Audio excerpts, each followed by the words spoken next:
This is Jordan Poyer, safety for the Buffalo Bills, and you are now listening to Cover One Buffalo Podcast. Let's go. Good evening and welcome to the Cover One Buffalo Podcast. You are joining your host, Greg Tompsett, and tonight I'm joined by my partner in crime, Aaron Quinn. Aaron, I was offline most of the day. Anything happen? I want to say no, but crazy day, man. It's a weird day. Weird day. Weird week. Weird couple of weeks. Dude, I'm still recovering from this like weird Titans game, and then this game, the last game getting pushed to Monday night. I'm way behind on that film still. I'm still digging into the Casey. Everything right now. I hate it. And then we have big news dropping on us. So let's get into it. We got stuff to talk about. Yeah, so we'll try to jump right into it here tonight. Tonight's show sponsored by our friends at Uncle Jumbo's. We appreciate them very, very much. Another quick contest that we're running here. One of our sponsors, T-Shirt University, has offered to give away gift cards. So for anyone who goes out there and gives us a rating or a review on iTunes, Google Play, Stitcher, anywhere that you're listening to podcasts or listening to the show here, if you give us a new rating between now and the game on Sunday, we are going to draw a winner and they're going to win a gift card to T-Shirt University. So really appreciate our partners Dave over there. Make sure you're checking them out, whether locally there in the Buffalo area or online at tshirtuniversity.com. Cool little contest going on. Without further ado, we'll dive right into it. I can't lie. I had a sheet of notes ready to go, talking tonight about how important I thought both guards coming back were, only to find out that, Aaron, we released Quentin Spain. Yeah. I don't get it. Yeah. So I've been kind of like building up all week. Even part of the post-game show, I was talking about this next week would be a get right week, and not just, hey, let's go out and beat the Jets and pound them into the sand. It was get right in a number of ways. And one of those ways was, hey, we really got to get Feliciano back from injury, and this would be a good game to kind of work him in, and then also get Spain back from injury because we saw this foot injury kind of pop up and him be out. So I was thinking, man, what a great world with these run struggles that we saw, and we saw it on film. And Brian Winters, I don't want to see him play football anymore unless it's a case of emergency thing. So I had this real positive vibe rolling today, like, okay, maybe we'll get him back. We'll hear some positive news in the injury front. Nothing. All we heard was they released Spain, and it was weird. And obviously he had that deleted tweet that he said, something to the effect of, wish everybody could hear the whole story, that he wouldn't get into it, and then he deleted it. So that led to a lot of Twitter speculation. There's a disturbance in the force of Bills Mafia right now on Twitter. And I don't want to get into the actual speculating of things or what's going on, but there's some real impact to the Bills and the future of the Bills and stuff like that, that I think that is worth talking about, but I don't want to get into any type of speculating of the whys and how it went down. I think at this point, we just got to kind of take Brandon Beane's word for it and hope that that's true. So there's a couple things timeline-wise we'll run through here. Obviously, Quentin Spain was a late addition to the team last year, ended up earning a starting spot, played all 16 games. Everyone famously knows he didn't give up a sack. We always kind of talk that down a little bit, that it wasn't quite that great that he didn't give up any sacks, but he had a nice season. Then he was a free agent, and he was brought back with a nice extension. The extension was really a 1-year deal, and then we'll see, with not a lot of guaranteed money in the future or further dead cap hits. So, and we'll talk about that later on in the show. Then we had a regular offseason where he seemed to be kind of a part of things, and then we started to hear rumors that Darrell Williams was winning the right tackle spot and that they were playing around with things. Then Jen Feliciano gets hurt. So now all of a sudden it seems like, okay, well, that seems pretty normal. It should be Spain and then Ford or Winters at the other spot. I will say early on, I thought Spain was solid. He wasn't as good as last year. He took a little bit of a step back. The team saw the same thing, and they wanted to take a shot at playing Cody Ford at left guard. He got benched, and it obviously did not seem to go well. We heard some rumblings about it at the time, nothing substantiated, that he didn't take that well. And for someone, I don't think he'd ever sat a game in his career. I think he'd started every game in his career to that point once he got a starting spot. And then Ford didn't play well either. So Ford didn't play well. Winters didn't play well. They played around with it. He played a half a game here or there. He was a weird late scratch an hour before the Raiders game that seemed kind of fishy. So I get all the speculation. All we've seen reported is that there was a report out that he requested a release, and then Brandon Beane confirmed that this was a mutual decision, that they wanted to give him a shot to sign elsewhere. They were very professional. They didn't say anything, unkind about him, and said that they, wished him the best and wanted to give him a chance to sign on elsewhere because they were going another direction. And, I think from a Bill standpoint, that means a couple things. I think, one, it's very fair to assume that Jen Feliciano was back this week. We already expected that. I think it probably means that maybe Cody Ford is not a season-ending injury, or carded off wasn't what we thought it was. Because I think if he wasn't there and they were giving him back the starting spot, it would seem like that would fix it. But, I don't know what else to read into it, because it certainly struck me by surprise. Yeah, I do. I think the Ford injury, for one, if it was like an ACL or something, which is what people were sort of starting to speculate, we would heard that I would think so. 24 hours ago at this point. So I don't think it's that. I don't know that it means he's going to come back and play right away. But maybe not this week. Yeah, I don't know that he'll be in this week, but I think it's not a long-term injury. I think that we can almost safely assume that. We would hear something by now if it was more long-term.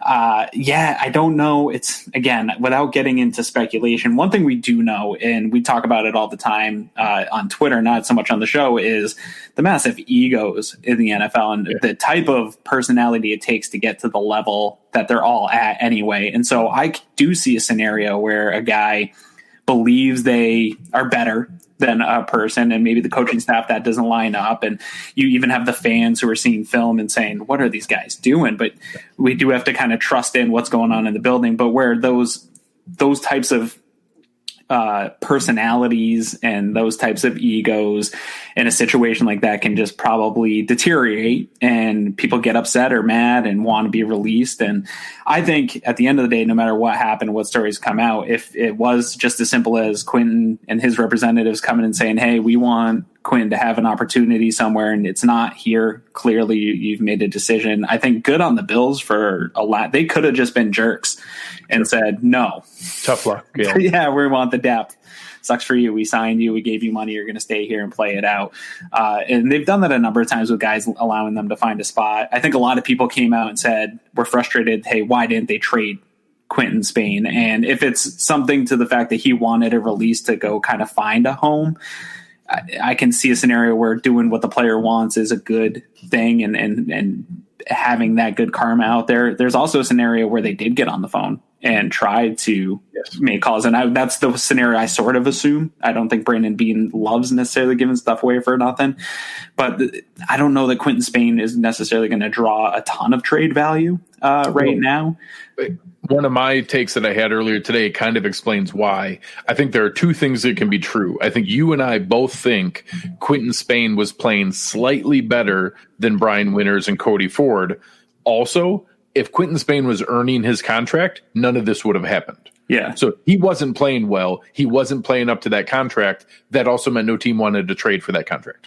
Which doesn't mean he will find a suitor. I expect. Oh, no, he's going to get signed. Almost immediately here, he'll get signed. But those don't always line up with a guy becomes available for nothing and you get signed versus a team has to give up an asset. And that's a talk maybe we'll have to have here coming up soon with the trade deadline coming up, because I think people are just saying, hey, go throw out these assets for Geno Atkins. Just go get this guy. And teams, that's your future.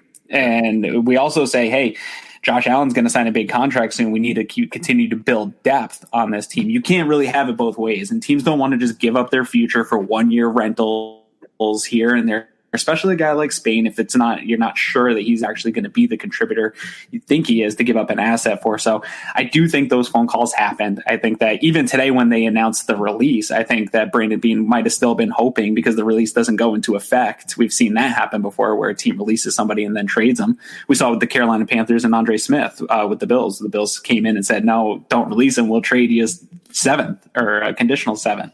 So I'm sure even after that, there was some talk. So I think it's not fair for fans to assume just because he wasn't traded or we didn't hear trade talks that there wasn't, the Bills didn't explore those options. 100%. I'm certain of it. And I also think that the contract was a detriment, as well as the goodwill with the agents and things like that. That stuff matters. So, once that happened, there was another bit of news. So the roster spot that was opened up was formerly given to Justin Zimmer. So you and I joked on the postgame show that Zimmer was one of the few bright spots in the game defensively, and did he flash in that first game of the year? Glad to see him get another chance here. Up until this point, he had actually only played in the new rule practice squad call-up format, where he was temporarily activated, but he was never actually part of the formal 53-man roster. They now gave him an official season-long contract for the rest of the year. For right now, he is the person who filled Quinton Spain's vacated roster spot. Obviously, there's more moves to come because John Feliciano is a player we'll talk about here later on that I think will be activated. One interesting note, our friend over at NY Up, Ryan Talbot, reported that another team was actually trying to steal Justin Zimmer and trying to claim him, because you can have the 48-hour window after the game where any protected player can be claimed off of the other team's practice squad. There was another team that submitted a claim to get him, and the Bills had to stop that by activating him and pulling him onto the active roster. So that's one, just a heads up, that is an option for all teams. They know when a player is going to be claimed and that it's being submitted. You can't be sneaky like in fantasy. Right. Yeah, or fantasy football, you could just have a you might be able to sneak it past like a Gettleman or one of those GMs, but maybe. Or if you have a really bad relationship with the agent, maybe you can find that out. But otherwise, that was what they stopped by activating him here. So interesting to see what else comes up. But good on Justin Zimmer. I think he earned it. He deserves to be on an NFL roster, and excited to see where he can be as a rotational piece going forward. Yeah, I think it's I'm always happy for these types of stories. I think it's good for the locker room. We talked a little bit after the game about how I thought it was good that Sean McDermott is willing to bench a big name free agent that they, well, not a big name, but a big ticket free agent, and Trent Murphy, and being able to bench their own draft pick, but then also this other side of that and bringing up a guy that's an undrafted free agent, worked his way into your team. I think that shows your team that, hey, if you do the right things and you do, what we say, it's not just coach speak, it's not just rhetoric. You will get a spot here. You'll get a chance. I do want to urge there is a little bit of a Zimmer hive happening on Twitter, and it's fun. And he did make some splash plays, and definitely needed to see that type of hustle. I love the hustle we saw in film, but there's a lot of also him getting pushed around and turned around and not knowing where the play is. He's not going to come in and be the next Kyle Williams. He's not the answer to any question that matters. There's no answer here, but it's fun, and I'm happy for him. It's a good story, and I think that Sean McDermott can use that to motivate some other guys towards the bottom of the roster, practice squad type guys. But certainly in the way that we were layering Spain, then Ford, then winners, Justin Zimmer is not the answer to anything, but he's playing better than Harrison Phillips. I'll take that right now. I'm going to hope that Harrison Phillips can get back to the level we saw previously, but he's not playing that way right now. So Justin Zimmer is playing better than that, and he's earning the playing time for it. So good on him. Moving into the next is what we actually prepared for tonight, and that's a Bills-Jets preview. So, we joked at the end of the Chiefs post-game show that there is no spot in the NFL right now that's more of a get-right game than playing the New York Jets. They are by far the worst team in the NFL in every measurable metric, including the eye test on top of that.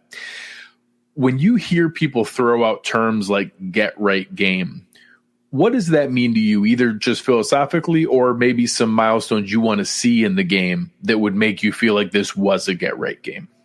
Yeah, there's a little, in my opinion, confusion on Twitter of people thinking that it's something like the Bills have to drop 40 or we have to just come out and dominate this team. To me, it's kind of a number of things, right? We talked about it here at the top of the show. Guys that are maybe coming off injury that are you want to have a chance to get going, like a Feliciano. I would like to get him some reps before they play New England, before they get into this tough stretch of games. It's almost I hate to say it to any NFL team because I do respect the NFL and the games, but it's almost like getting him in some reps for a preseason game right in the middle of the season and getting them going.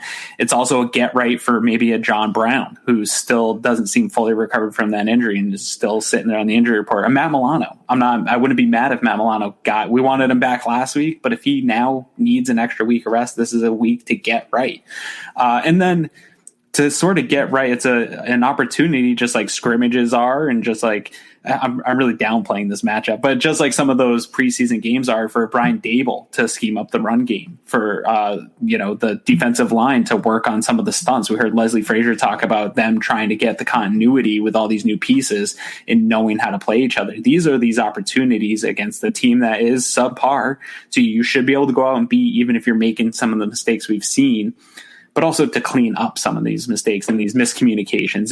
It's a live football opportunity in the middle of the season. You don't get that. You don't get hitting in practice and all these things. So it's a live football opportunity to get things right, whether it's rest for people, ramping up some other people, or some of the problems that we've seen up to this point. So they should be able to handle business and get the win while getting a bunch of things right. How about you? Where are you on it?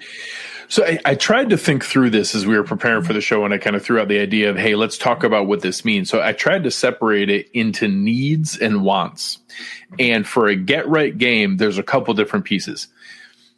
I need for us to get the running game going, which means, maybe 60, 70 yards from Singletary, 40, 50 yards from Moss, 20, 30 yards from Josh Allen. I'd love to see 150 total.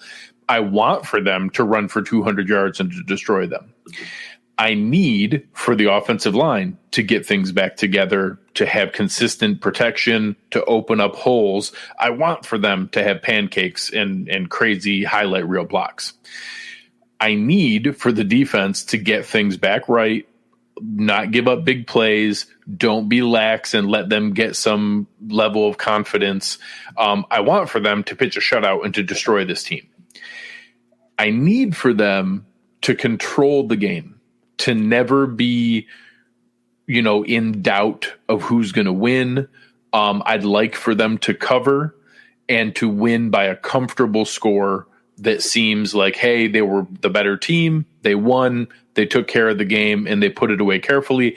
I want for it to be 42-6 and to destroy them and to just rebuild all kinds of confidence and show that it's a powerful team. So it's that kind of balance. I think that they can have a good game in many different factors. They don't need for it to be some 40 burger blowout just to be able to do that, because honestly, doing that to the Jets doesn't mean all that much. If you win 28-14 or you win 42-6, you still beat the Jets. It's just not, this isn't going to make any of the past 2 weeks any different. They should win this game. I expect them to win it. And I hope that they get right doing it. Yeah, I think that's all good points. And some of the stuff is, we saw Josh Allen come out and start missing some guys pretty early on. Dable's trying to get him going. Like, say they drop maybe close to 30 points, but if he's hitting guys open like we saw in the first 4 weeks, that's a get right thing, right? He's getting back some of that swagger and some of that confidence that he had in those first 4 weeks that he seems to have kind of lost in the last couple of weeks. So there's that.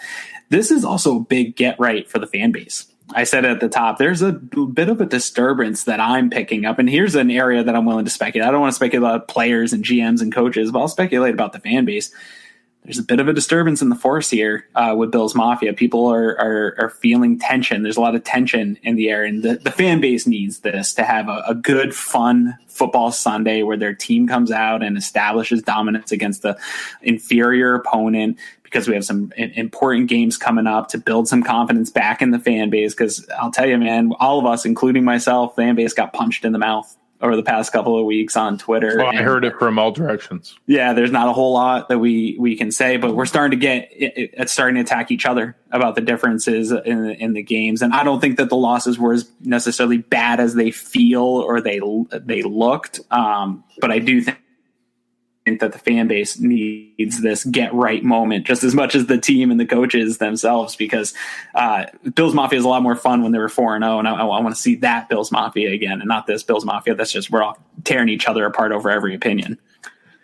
Yeah, and it's something where I've done some of the preparations, getting ready like I normally do. So I watched some of the condensed games for the Jets. I watched a couple things recently, and I think it's important for fans to realize that it's not just lip service, what you heard from Sean McDermott today about that you have to respect every opponent and there's talented players on the Jets. He's not lying. There are talented NFL caliber players on this team. Jamison Crowder is a good, legitimate receiver. Mekhi Becton is actually looking like a great pick for them at left tackle. And when he's healthy, I think that he's had some challenges there. And they've had a couple other pieces that are coming together. There hasn't been a ton of other production guys that they expected to step forward, like Chris Herndon. Obviously, the quarterback thing is iffy. If Sam Darnold plays, that gives them a much better chance to be able to play competitive football. I don't know that Joe Flacco has a great deal left anymore, certainly behind a suspect line. On the defensive side of the ball, we've seen some flashes from Quinnen Williams. Avery Williamson still has some talent. I'm actually a pretty big fan of Brian Poole. If they're giving players away or cutting people, I'd certainly love to add him from a nickel standpoint. So there's talent on this team.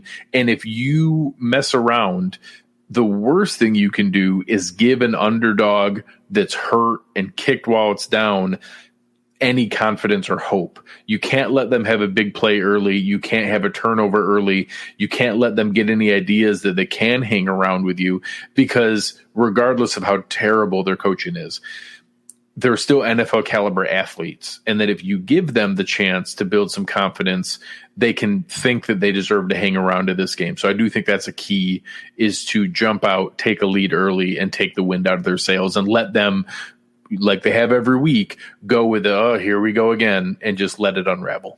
Yeah, I agree. And I forget, I'd like to be able to say who tweeted it out, but somebody had mentioned the Dolphins game a year ago where everybody thought that Dolphins team was tanking. I remember coming on here and being a little bit hesitant to say, hey, there is talent on this side of the ball and you can't sleep on this team. The biggest difference with that team was you tweeted Flores. this earlier. Yeah, it really was Flores. And when I look at the Jets versus that Dolphins team, I knew the Dolphins were never giving up in any games. They could be, 15 losses, and in week 16, it could be 15 losses in week 16, and Flores' team is going to come out and play for him. I don't know that we are going to see that with Gase, but you brought up a good point that regardless of the coaches and the internal problems with the Jets, these guys are still getting paid. Careers are short. They're trying to put on tape. Film still matters. They want to get out of there. They're going to put on tape. So guys are going to come to play. So I agree, if you give them any form of confidence, they can rally around that. But I don't think that this is going to be one of those games like that Dolphins game where they come out and play harder than the Bills at first, which is what we saw. The Dolphins came out and punched the Bills in the mouth that day, and Flores had those guys ready to play. Adam Gase isn't getting guys ready to play. There's no scenario where he's in the locker room rallying the troops, getting them going. These guys are sick of his bullshit. They are going to go out there. They're playing for themselves. But if there's a slight bit of momentum that they can grasp to, that could be bad for the Bills, because there is enough talent to make some plays. They can make explosive plays. We saw it with Crowder. That game wasn't a blowout by any means last time we saw the Jets. Yeah. So there's a chance that they could get going, but I don't see it being like that Miami game a year ago. It comes down to leadership, and there is none right now in that building. Yeah, and you made another great point earlier. I love Twitter, when you say that, by the way. That on the other end of the coaching scale for them is, I don't feel comfortable with Greg Williams. I thought you spoke to it really well, that one of the things that get right means is getting out of this game with no more injuries. We already have enough injury problems. We got enough things going on that I can't afford for Greg Williams to mess that up with a cheap shot on Josh Allen, or a cheap shot on Deion Dawkins, or a cheap shot on Micah Hyde, or some other we only have so many players who aren't playing down right now. Right. We can't afford for any of that. Stephon Diggs again, a hit to the head. No, I don't need it. And it does scare me. I think it's a real thing. There's a lot of narratives out there that I don't think are real things. Greg Williams is a scumbag. Yeah. And he coaches his players to do that kind of stuff. And we saw it in the last game. We're lucky Josh didn't leave that game with a concussion. With that hit, that could really ruin a season. Josh gets a concussion, is out against New England. That's not good for the Bills. I know. Well, it's my biggest fear of this game is some dirty Anderson play on a lineman or somebody that just loses a player in a game that you should might as well get out clean and get out and get the W. That's probably right now my biggest fear. And I hate to talk like that. It's pretty ridiculous that we even have to have that conversation with NFL coaches, because if Greg Williams could stop that nonsense, like, he's not a bad defensive coach, and guys do like playing for this guy. It's such a weird thing in 2020 to have a coach that still acts in that kind of archaic way. And I'm surprised the league hasn't come down on that more, because I'm sure Bills are not the only ones with that fear every time you line up to play the Jets, that you're going to lose a star player to some nonsense extracurricular that doesn't belong in the game. Yeah.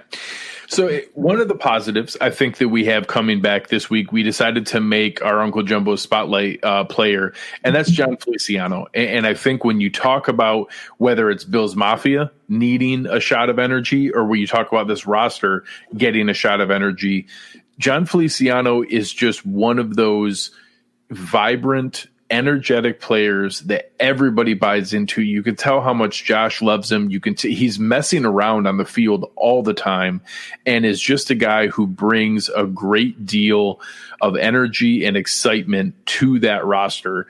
And I'm excited.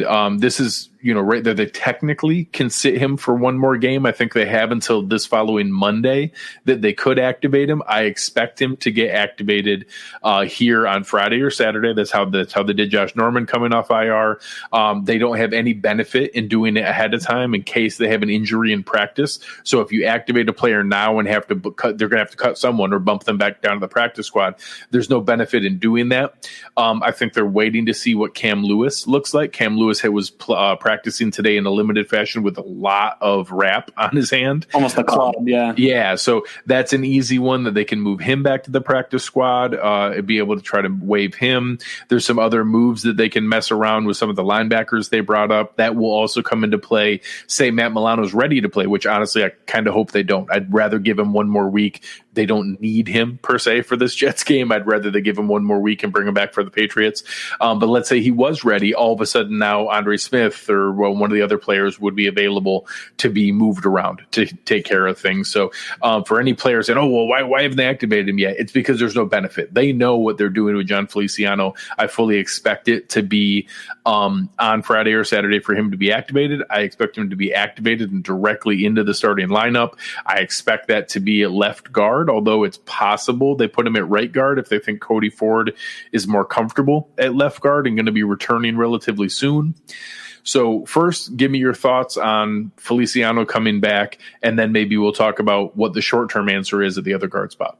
Yeah, so last year, Feliciano I was down on when they signed him big time. He was probably my biggest surprise addition and super pleasantly surprised. I loved his tape. I love that attitude. I think that's something that's lacking right now on both sides of the ball, is that kind of nasty guy that won't let Greg Williams get away with that stuff. If Josh Allen takes a dirty hit, he's the guy I want on the field if that happens. Right. He's not going to allow that kind of stuff. He's going to get guys going. I do have a little bit of concern that he's not going to live up to the year that he had last year. I want to see it before I think that he can put those back-to-back years together. I don't know if it was a fluke season or not. That's one of the things I'm most excited to see, is can he live up to that and even grow from where he was, because it's definitely needed. I think no matter what, I don't know that it can be much worse than we've seen out of the interior offensive line outside of Mitch Morse here this year. So I think that he's going to be an improvement even if there's a slight regression out of him. So I'm excited to get him back. I think he adds the physicality that's missing. None of these guys, Mitch Morse isn't a rah physical type guy. He's not that type of leader. Deion Dawkins really lead by example kind of people. Yeah. Deion Dawkins plays physical, but he's not that kind of nasty type of presence. So it's something I miss. You need at least one of those guys on the line. So I'm excited to get him back for that. And then if he grows in any way, it's going to be a huge boost to this team. They really need that. So I'm very excited to see if he can live up to the season he had last year and grow on top of it. But again, even if there's a slight regression, we're still getting, in my opinion, improvement at that position with a slight regression production from Feliciano. Yeah, I think it's going to be important.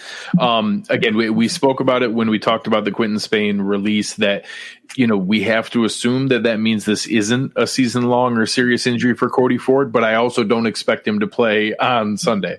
So when you look at that piece of it, I think it's important to be able to identify that in the short term, we're either looking at another game of Brian Winters, which neither Aaron or I are super excited about, or maybe they're going to try Ike Bacher or Ryan Bates. I don't want to, you can't use the game like the Jets to experiment. So I'm going to guess that it's going to be Brian Winters and John Feliciano that start on Sunday.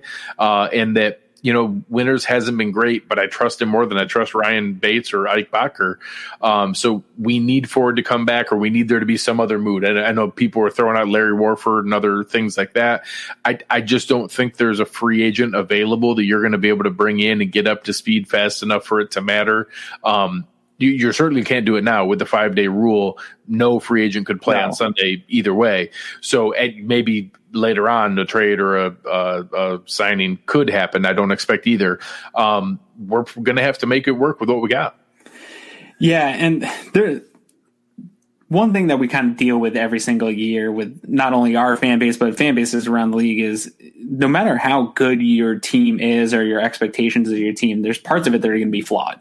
Right. Like we're never going to have a totally perfect offensive line. Last year's wasn't totally perfect. Do we want improvements from Brian Winters? Yes. But there's a chance that Brian Winters could be the guy here going forward. And what the coaching staff needs to figure out is it's one thing to look at all the negative plays that he has, but how do you find what he does do well? Because there's got to be stuff that he does do well, and try to put him in positions to do those things more consistently, or put the guys around him to kind of limit some of his liabilities that he has. And I do think if Feliciano comes back and is playing better, I think right now the struggle is Morris has been playing besides two guys that are both not playing at a high level. So that kind of accentuates the mishaps from each one of them, where I think if Feliciano comes back and plays to the level that we saw him previously play with Morris, I think that sturdies up some of the weaker chains in the line, and then you have one pretty weak link. And I think that you can hide a 1 weak link. It's harder to hide two interior offensive linemen not playing well than it is to just kind of hide one. There's some things you can do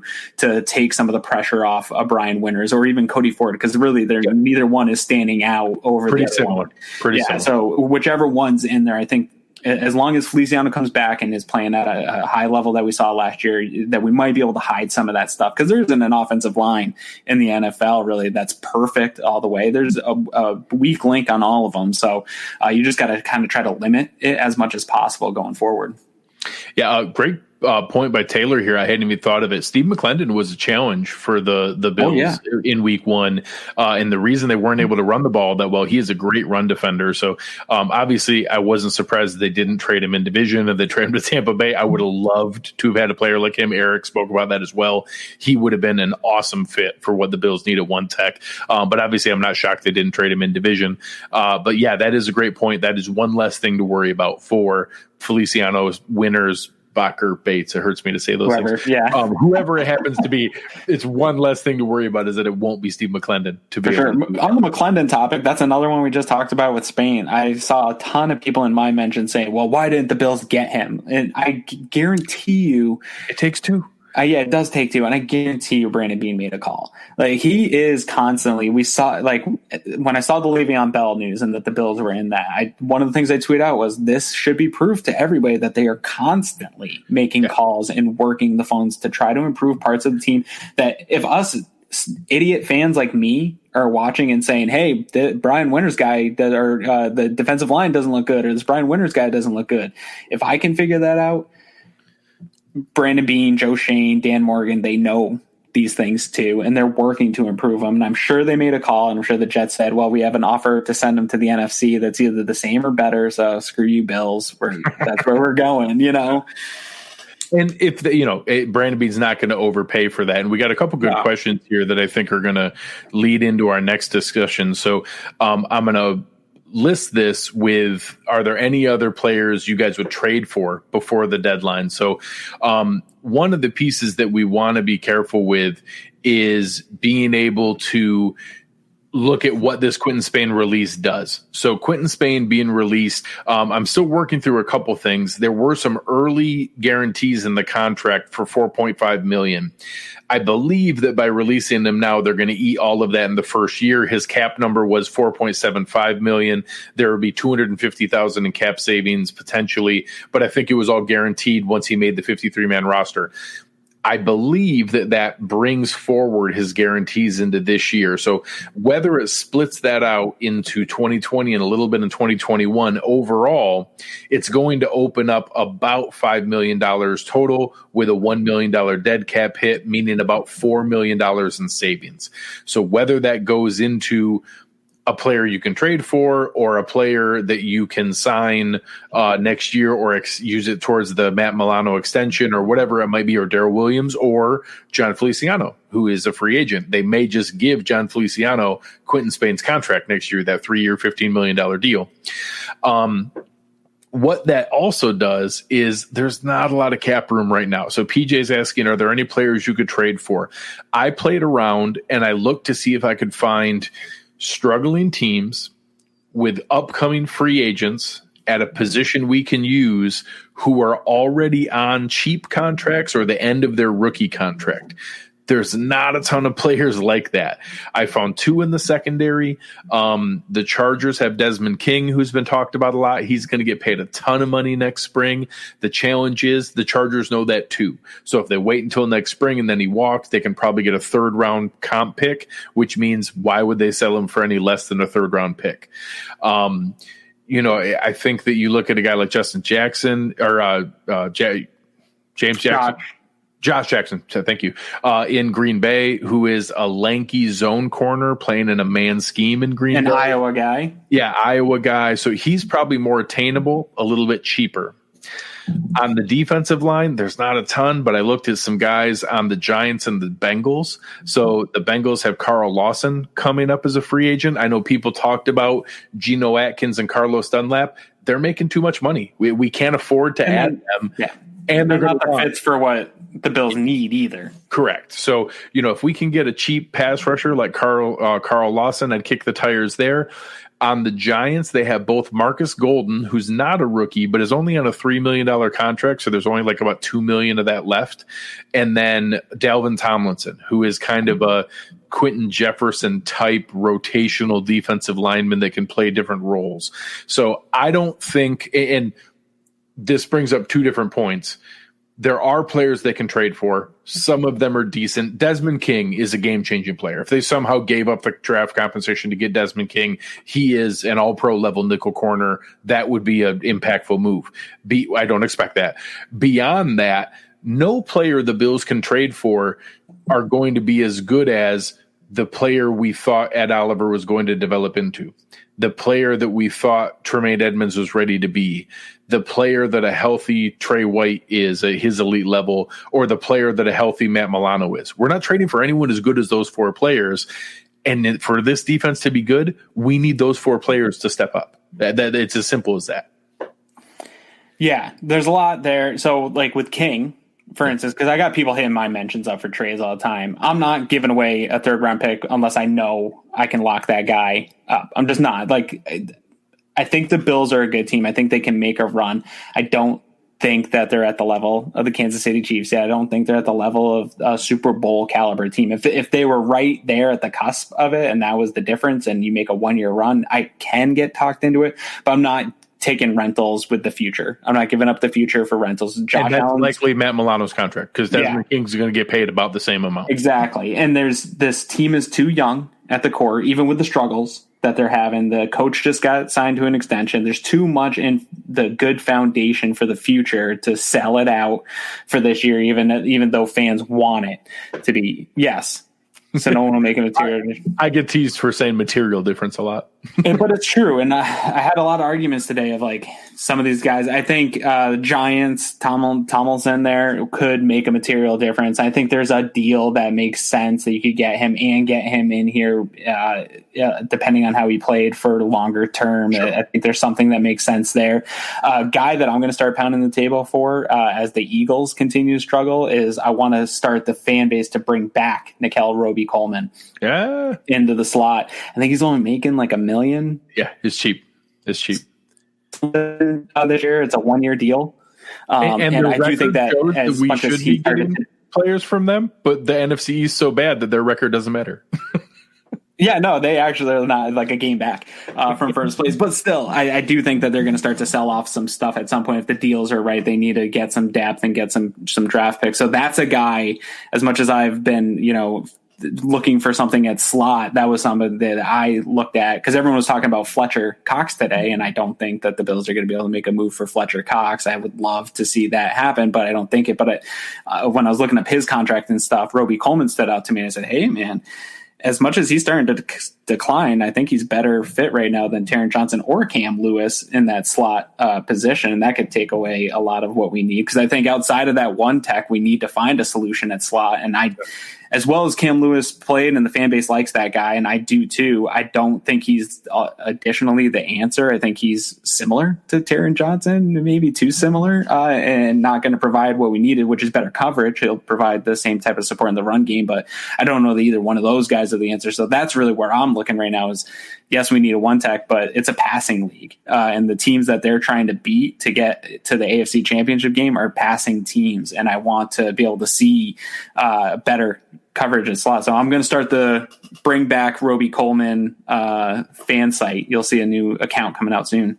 Make nickel great again. Yeah. So Cole asked a good question that I think leads to some other points here. Is a third round pick worth the same this year? I actually think it's fair to question, is it more reasonable to trade draft picks this year with a weird limited college season, a lot of players opting out, just weirdness overall? I will say that's much less now because they're playing enough games. The colleges are playing 6 to 8 games. Scouts weren't watching all 13 games, just to let you guys know. Scouts don't watch every single snap of most players. They have to limit it to what they can watch. So still having 6 to 8 games is plenty to be able to break down. And I will say, let's use the Desmond King example. So let's say you trade a third-round pick because now the Chargers get a 2021 third-round pick instead of a 2022 comp pick, or that they were going to spend and they weren't sure if they were going to get a comp pick. So now all of a sudden you're able to get him for a third-round pick. If you trade for him and then he leaves, you then have to hope you get the comp pick, or you just gave away your third round pick for nothing. In years where you have a ton of cheap contracts and a ton of cap space, that's not that big of a deal. The Bills don't have that anymore. We're extending everybody. We're signing big contracts. We have no cap room. No team's going to have cap room next year. The Bills are in the group of 25 teams who won't have any cap room next year. That means that each of those rookie contracts matter even more. Now, is there more risk that you're going to miss because you have fewer college games? Sure, but that rookie contract is just as important. We need the first round pick. We need the second round pick. We need the third, fourth, fifth, sixth, seventh. We need all of them to be able to be pieces that we can use to, sustain the contract and the roster construction with those cheap contracts, with all the money we're paying Stephon Diggs and Mitch Morris and Trey White and Deion Dawkins and soon to be Josh Allen and hopefully Tremaine Edmonds. So those pieces, yes, there's risk now with the weird college season, but the contracts are just as important as they've ever been. I think to almost counter that concept of do they matter as much, I think they matter more if you believe that there's more likelihood of a miss, because it's really even Brandon Beane's been operating as far as players that have given production to this team. I'm not saying that hits on drafts, but players that have given production, he's kind of hanging around a 50%, 40% mark on guys that he's brought in. So say that drops a little bit, say it's a 35%. I feel like you want more picks because of what you alluded to. They need to be able to fill depth as they continue to lose players, as they continue to have some of these bigger deals, that they're going to have to get rid of. There's a chance we could see a Trent Murphy cut or traded or something like that. They're going to need to continue to replace that. There's probably a handful of positions that they need to fill multiple roles. I would like to see them bring in 2 to 3 cornerbacks in the draft next year to start to compete and fill some of this depth that they're going to need. Josh Norman's not coming back next year. I don't think he's going to play well enough to do it, and he's just not that guy. So they need to continue to kind of feed their own system here, especially as Josh comes up to a big contract here coming up soon. So I almost think hold on to him if you believe that the college football season is devalued, because you're going going to need more picks because you got to hit on a few of these guys. Yeah. Our friend Ron, who's awesome in the Slack channel all the time, you guys should follow him, as I am Legend on Twitter. He's a good follow as well. Ron has never found a player that he didn't like to trade for or sign in his entire Bills fandom. He makes a really good point here, though, that next year's weird season does mean there's going to be a lot more bargain bin players. There's also going to be a lot more released players. A released player means that you can sign them without impacting your comp pick formula. So there's going to be a lot of weirdness next year. So I think there is a chance to be able to steal some cheap veterans that you might not get in a normal year. I think there's going to be a ton of 1-year contracts next year, and people who just want to ride out this weird 2021 season with the salary cap floor and then come back around in 2022 when the new TV contract deal comes in. So I do think there's a good point to that. I think that you're going to be able to supplement more 1-year veteran minimum contracts next year than what you normally do, and then future years will come back with other options. Yeah, that is a great point, because the number of people becoming available doesn't shrink, but everybody is backed up to the cap more. Nobody has money. there's going to be tough phone calls with agents who have been waiting for this moment for their clients, and then teams are going to say, look, man, you got 25, 26 teams all backed up. We got no space. So if he wants a job, this is the deal. These are the deals. So I agree. There's going to be some deals that maybe decrease positions and things like that. You're still going to have some teams that get crazy. There's some idiots, GMs out there that will put their teams in cap trouble. And there's teams that just don't care or seem to care about the cap. Look at the Rams. Everybody is shocked that they were able to field the team this year. I don't even understand. The Saints cap manager has to be one of the highest paid people in the NFL. I don't understand how he does math. It's great.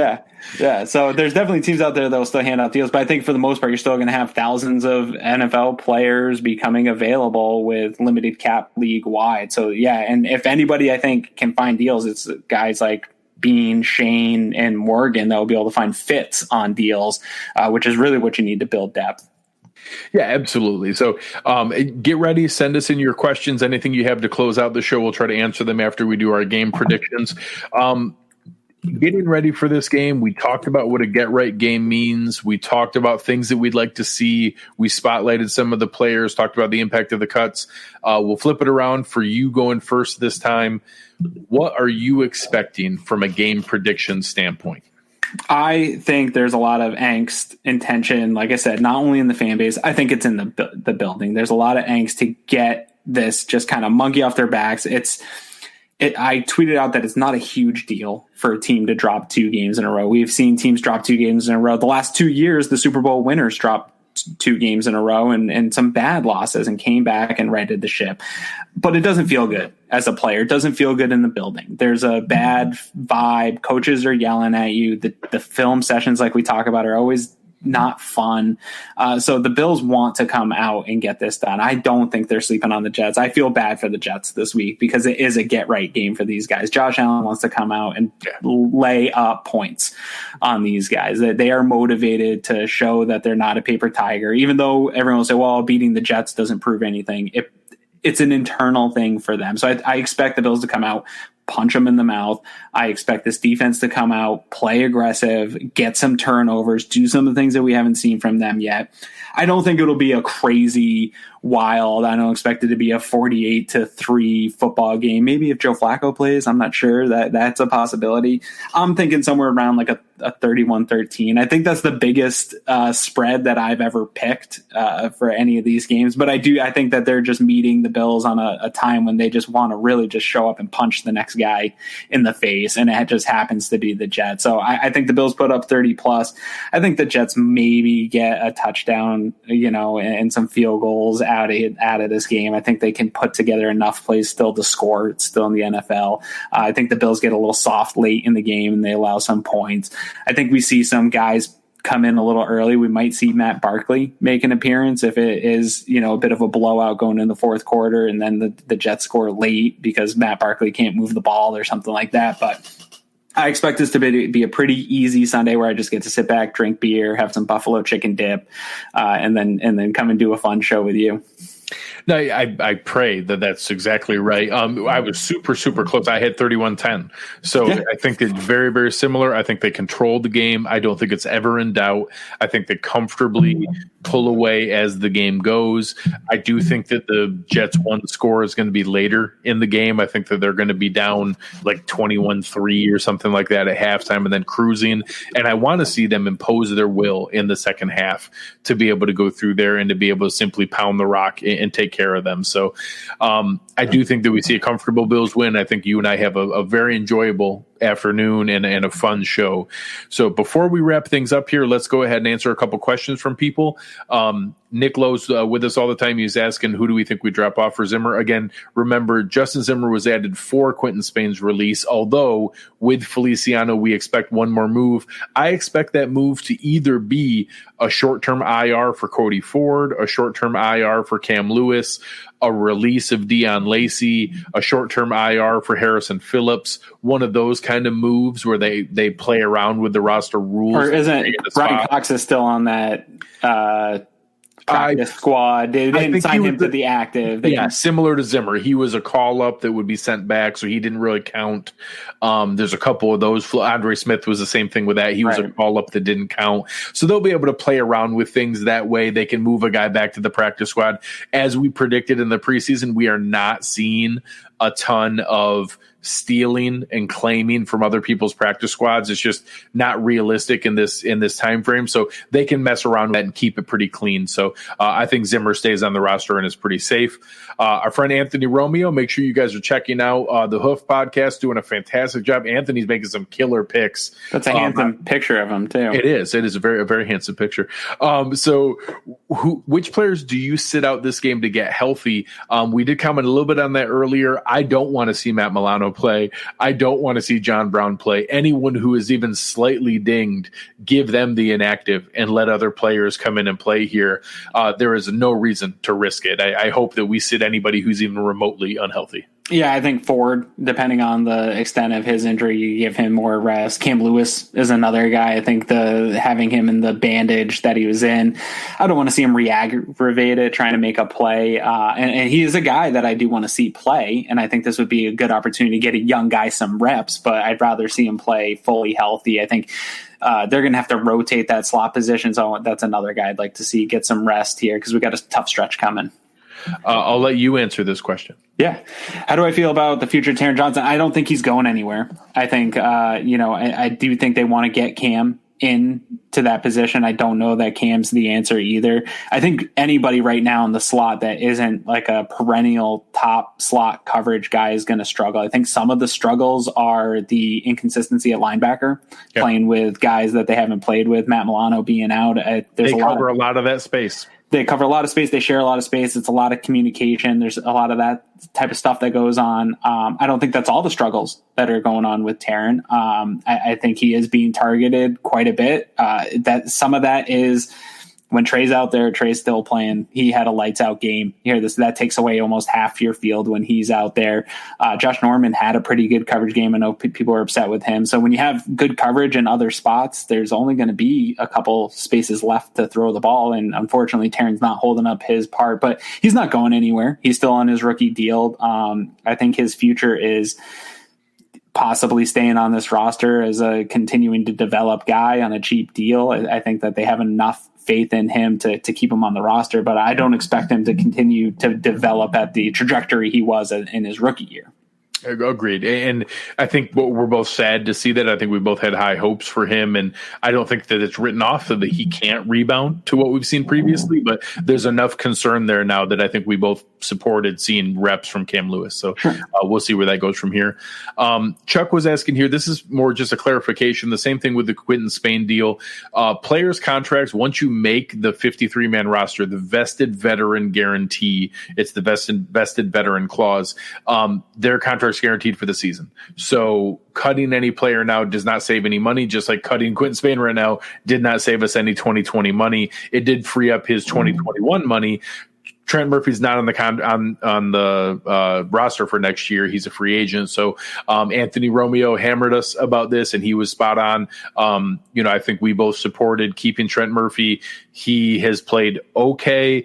I don't think there's any possibility that anyone can argue he's played up to his contract value this year. He's played less successfully than he did in years past. I think we can still reclaim that. There's no value in cutting him right now. So hopefully the healthy scratch was a wake-up call for him and that we get a little bit more production there. But anyone we release now, there's no cap savings from that because they already made the roster and had their season-long contract guaranteed. The only stance I'll still take on Murphy is I don't think the cap hit is as bad as people think. He's not crazily overpaid. It stinks that he was a healthy scratch. I don't think that he was the necessarily problem. We didn't see a huge improvement from the defense without him or Harrison Phillips, unfortunately. But when you look at his production with guys 5 spots ahead of him cap hit and 5 spots below him cap hit, there isn't a huge difference in the production. A lot of the guys that people wanted instead of Trent Murphy also aren't particularly producing around the league right now at a great clip. Defense is struggling. But yeah, no, there's no benefit to cutting him. If I would love right now a scenario where Brandon Beane was able to get some trade value for Trent Murphy, I would take picks and move on from my standing of Trent Murphy. I think he's also going to be activated again at some points. I think some of his not being a healthy scratch was game specific to what they were trying to do against Kansas City. And I think they were also sending a message across the team, and they probably talked to Trent and said, hey, we're going to send a message. And he's the kind of guy that isn't going to get his ego too riled up over that type of message going out and be able to deal with it. But I don't think he's also not the kind of guy where I see him demanding a release from the Bills here anytime soon.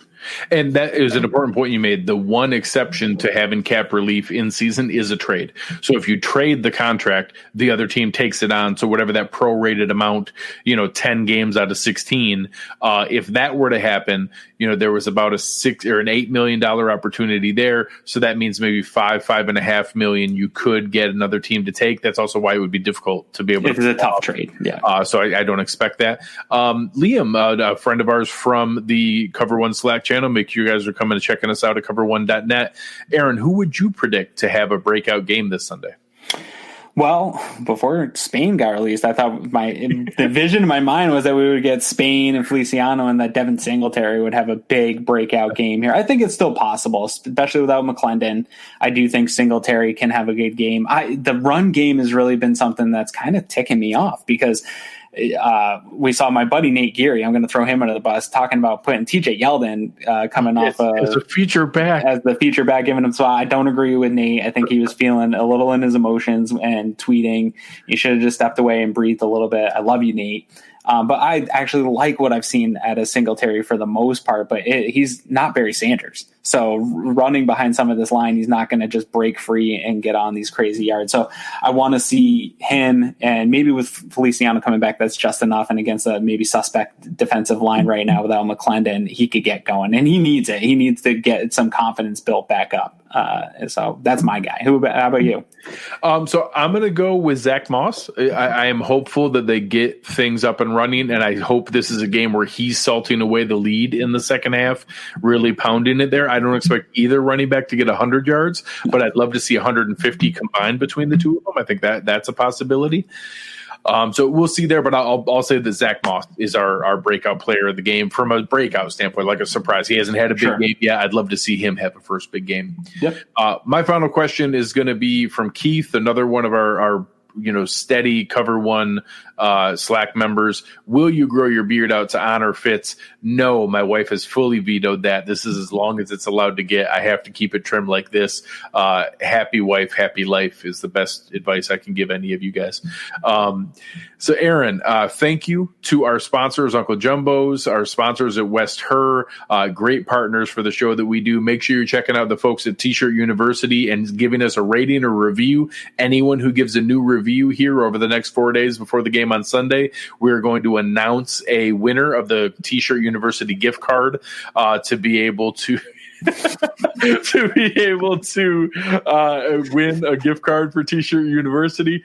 So make sure you guys are checking that out. Aaron, where can the people find you? You can find me at Aaron Quinn 716. Let's try to bring some positivity here this week. Let's get rid of that Tennessee and Kansas City negativity, and let's get back to the fun Bills Mafia on Twitter.